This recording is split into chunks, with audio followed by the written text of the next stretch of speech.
video, we'll show you how to properly operate an Eagle Global Series 9,000-pound two-post lift. First, we're going to load the car onto the lift. Ideally, you should have someone guide you in if you can.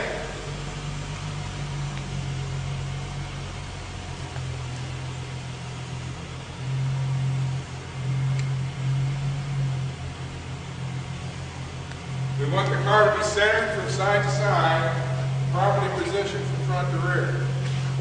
This lift, the advantage is that you can open the doors without hitting the posts. Okay, we're going to show you how to set the arms properly to lift the vehicle up. Bill's going to set the front arm first,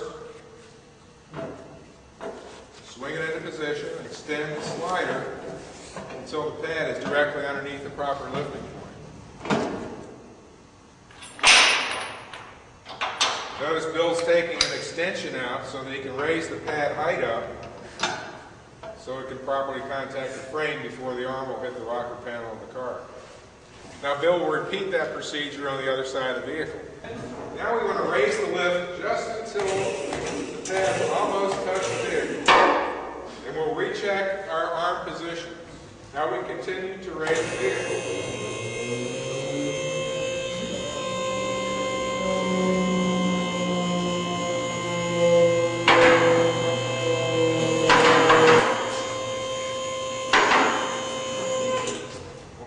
All the way up, we want to let it back down so we're resting on the last mechanical safety stop. Okay, so we have the car fully raised now. This is good working height for someone that's my height or taller. We have 72 inches of lifting height, so you can see that I can easily work underneath the vehicle. Now, if you're going to remove any major components, you should use jack stands, which Eagle does sell, that you can support underneath the axles, front or rear. When you're done working on the vehicle and you're ready to lower it, raise it back up off of the safety stops. Pull your safety release cable underneath each carriage.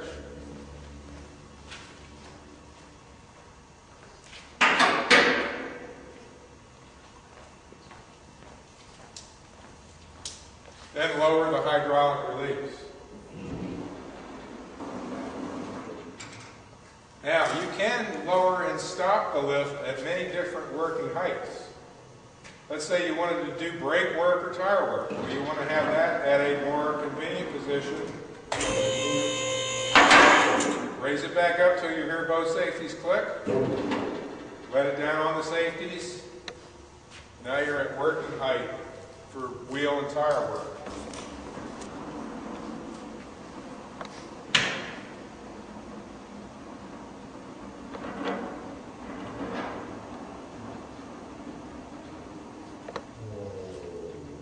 When lifts are new, they will be tight. When we get to the maintenance portion of our video, we'll show you how to properly lubricate the lift. When the lift is all the way down, the arm restraints, automatic arm restraints are now released. The arms can be swung out from underneath the vehicle. Retract the slider.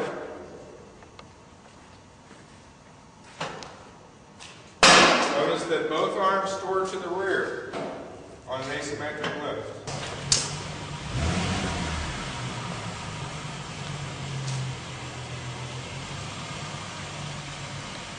I want to show you how the arm restraint lock system works. As you raise the lift, notice there is a gear on the arm and a gear on the carriage. These are spring loaded, so when you raise the lift up, that gear automatically engages the gear on the arm, which prevents that arm from traveling horizontally. When you lower the lift, the rod automatically disengages with the arm to allow the arms to swing freely. Your Eagle Global Series lift comes with stacking adapters to help you to get the pads to the right height for each particular vehicle you're lifting. Notice the safety stickers on the lift. Pay attention to all the warnings and all the cautions. These will help you to enjoy and safely operate your Eagle lift. All lifts require periodic maintenance and lubrication. We're going to show you how to properly lubricate the inside corners of the posts. Bill's going to spray white lithium grease on all the areas where the nylon rub blocks would ride up and down inside the column.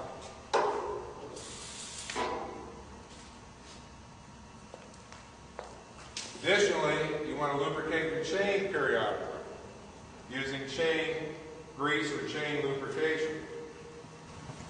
Next, we'll show you how to lubricate the arm pins and the safety arm restraint mechanisms. The WD-40 wants your arm pins to stay lubricated so they won't wear, and your arm restraint mechanisms so they'll operate freely. Cables require adjustment periodically as well. When your lift is new in the first few weeks, cables will stretch and they will need to be readjusted. Follow the procedure in your Eagle installation manual. Another part of routine maintenance is to periodically check your anchor bolts to see that they're still tight and that your shims are all tightly secured where they originally were when the installation was done. Anchor bolts should be torqued according to the specification in your instruction manual. Now we're going to show you how to properly maintain, lubricate your safety lock assemblies. Each post has an inspection cover that can be removed. We'll raise the lift until the safety locks are aligned with the inspection cover.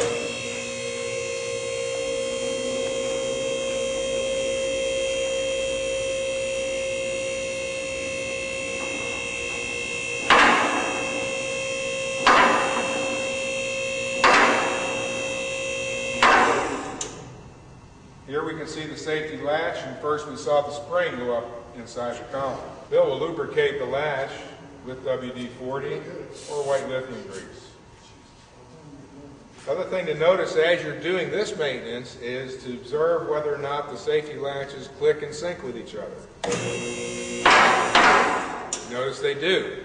If they didn't click and sync with each other, that would tell you you need to adjust your equalization cables until they did click and sync.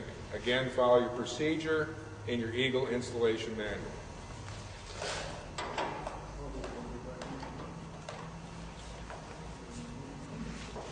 Your hydraulic reservoir and the hydraulic oil inside of it should not have to be topped off unless there's a leak somewhere, and of course that would require repair of the leak. Periodic checking of the connections to make sure there is no leakage is probably a good idea. And never fill your reservoir when the lift is up in the air. Always have it fully descended before you would top off the reservoir.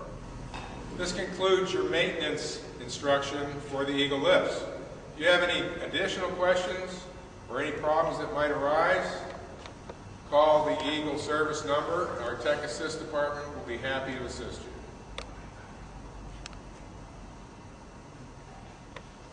Thank you very much. We appreciate your business.